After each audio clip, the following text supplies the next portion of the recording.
नमस्कार। आदरणीय बुवा आमा, दिदीबहिनी तथा दाजुभाइहरू, म आज एक अत्यन्त संवेदनशील घडीमा तपाईहरू सामु उपस्थित भएको छु।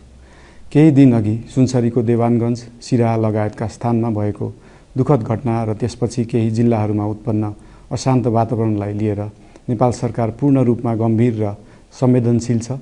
यस दुःखद घटनामा परि निधन हुनुभएका हाम्रा नागरिकहरू जयप्रकाश मेहता, ओम प्रकाश मेहता र गणेश यादवप्रति म भावपूर्ण श्रद्धाञ्जली अर्पण गर्दछु। साथै शोक सन्तप्त परिवारजनहरूमा नेपाल सरकारका तर्फबाट गहिरो संवेदना व्यक्त गर्दछु। घटनामा परि घाइते हुनुभएका सम्पूर्ण नागरिकहरूको शीघ्र स्वास्थ्य लाभको कामना गर्दछु।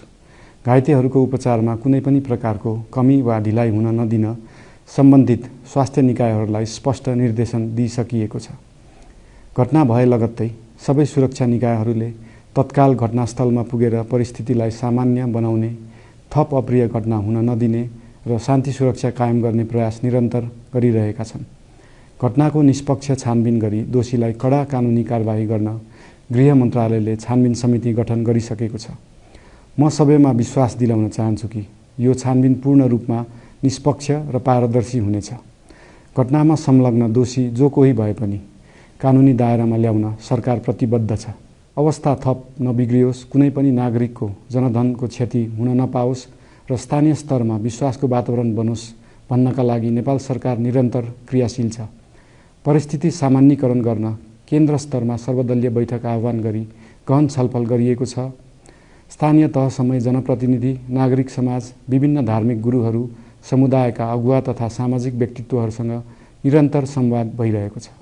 स्थानीय स्थितिको प्रत्यक्ष अनुगमन गर्न, पीडित पक्षसँग संवाद गर्न र शान्ति सुरक्षालाई थप सुदृढ बनाउन गृहमन्त्री स्वयं सो स्थानमा पुगिसक्नु भएको छ।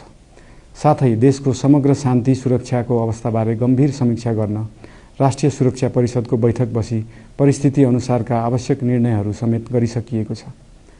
यस्तो संवेदनशील घडीमा सामाजिक सञ्जाल वा अन्य माध्यमबाट असत्य, अपुष्ट सूचना, अफवाह, घृणा फैलाउने सामग्री वा समुदायबीच वैमनस्य बढाउने अभिव्यक्ति प्रचार प्रसार नगराउन अनुरोध गर्दछु। साथै सरकारी निकायहरूबाट जारी भएका आधिकारिक तथ्य र सूचना मात्र विश्वास गर्न विशेष आग्रह गर्दछु।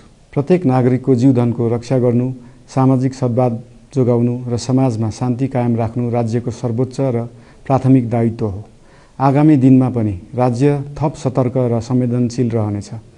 प्रत्येक नागरिकको जीवन सुरक्षाका लागि सरकारका सम्पूर्ण संयन्त्रहरू अहोरात्र खटिनेछन्। शान्ति सुरक्षा भङ्ग गर्ने, अराजकता फैलाउने वा हाम्रो सदियौं पुरानो सामाजिक सद्भाव, सहिष्णुता र भाइचारा खलबलाउने कुनै पनि क्रियाकलापप्रति सरकार पूर्ण रूपमा सचेत छ र यस गतिविधिमाथि कडा कदम चालिनेछन्। नेपालको संविधानले प्रत्येक नागरिकलाई आआफ्नो धर्म, संस्कृति र परम्परा मान्ने मौलिक हक प्रदान गरेको छ। यो संवैधानिक दायित्व निर्वाह गर्न सरकार पूर्ण रूपमा प्रतिबद्ध छ। धर्म समाजलाई आपसमा जोड्ने र प्रेम बाँड्ने शक्ति हो। संसारको कुनै पनि धर्म वा संस्कृतिले हिंसा, घृणा र विभाजन सिकाउँदैन। सबै धर्मको मूल सार करुणा, दया, प्रेम र शान्ति नै हो। देशको कुनै एक स्थानमा भएको अनपेक्षित र दुःखद घटनालाई लिएर कुनै सिङ्गो समुदायलाई आरोपित गर्नु र देशका अन्य भूभागमा समेत त्यसको प्रतिशोधको आगो फैलाउनु कुनै पनि दृष्टिकोणबाट न्यायोचित वा न्यायसङ्गत हुन सक्दैन।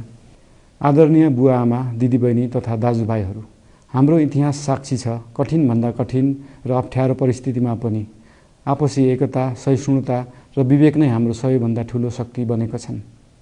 हामी सबैले जिम्मेवार नागरिकको भूमिका निर्वाह गर्दै यो सुन्दर र शान्त नेपाली आकाशमा मडारिएको अशान्तिको बादल हटाउनु पर्नेछ। हम आम नागरिक, नागरिक समाज, धार्मिक समुदाय, सब आदरणीय अगुवा, सब राजनीतिक दल आ जिम्मेवार संचार के माध्यम सबके धैर्यता आ संयमता अपना के शांति, सद्भाव, भाईचारा आ राष्ट्रीय एकता कायम राख के लेल सरकार के तरफ से हार्दिक अपील कर रहल छी। धन्यवाद।